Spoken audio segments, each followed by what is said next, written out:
Market को ना लोग अक्सर नंबर से जज करते हैं। रेट ऊपर, रेट नीचे, सेल ज्यादा या फिर सेल कम।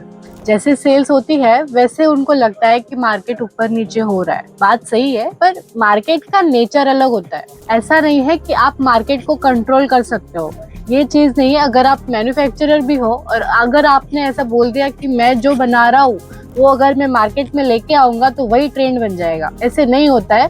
क्योंकि अगर आप विंटर में लिनन कॉटन के कपड़े बेचोगे तो कोई आपकी सेल नहीं होगी। क्यों नहीं होगी? क्योंकि लिनन कॉटन सिर्फ समर में चलता है। तो मार्केट का एक पर्टिकुलर नेचर होता है जिसके हिसाब से हमें वहाँ पे चलना पड़ता है। तो हम मार्केट के नेचर के बारे में आज स्टेप बाय स्टेप मैं आपको बताने वाली हूँ, तो इस वीडियो में अंत तक बने रहिए। सबसे पहली बात जो आपको समझनी जरूरी है वो ये है कि मार्केट कभी सेम नहीं होता। ऐसी कोई जरूरी चीज नहीं है। सपोज कोई चीज आज चल रही है तो ऐसा नहीं है कि वो 1 महीने बाद भी वही चलेगी, और फिर ऐसा भी नहीं है कि जो चीज आज नहीं चल रही है वो क्या पता 2 महीने बाद ट्रेंड में आ जाए। जैसे कि अभी पुराने फैशंस का अपग्रेड वर्जन करके अभी वो चीजें सब ट्रेंडिंग में आ रही है ना। तो ऐसे ही मार्केट का कोई भरोसा नहीं है, कभी भी अपना नेचर बदल सकता है। बस हमें उस नेचर के हिसाब से चलना पड़ता है।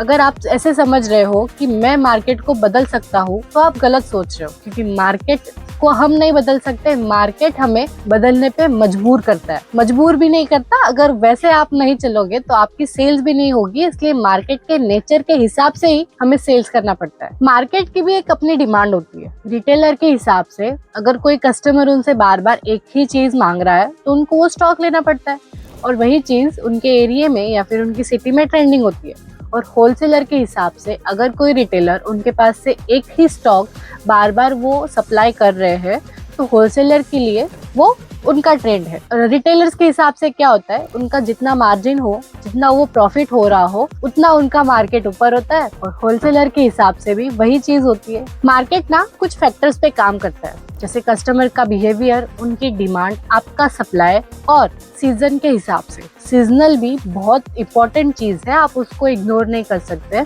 और इन हिसाब से, इन फैक्टर्स को लेके जो बिजनेस करता है वही मार्केट को ऊपर या नीचे बना सकता है।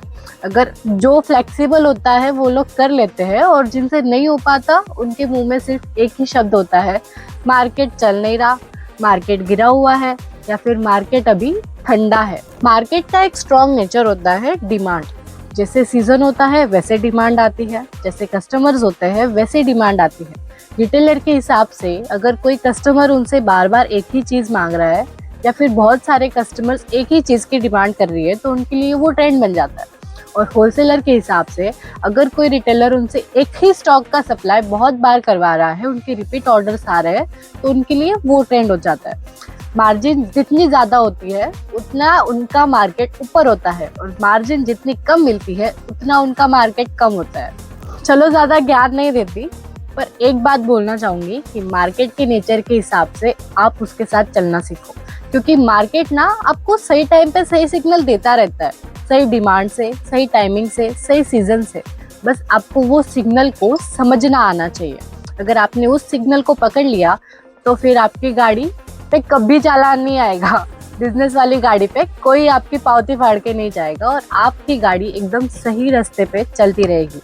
बस अगर आपको ये वीडियो यूजफुल लगा हो तो ऐसे वीडियो के लिए हमारे चैनल को सब्सक्राइब कर लीजिए, बेल बटन पर क्लिक कर दीजिए ताकि कोई भी नोटिफिकेशन आप मिस ना कर पाओ। और ज़्यादा जानकारी के लिए, ज़्यादा अपडेट के लिए शोभा साड़ी के इंस्टाग्राम चैनल को भी फॉलो कर लीजिए नए नए अपडेट्स के लिए।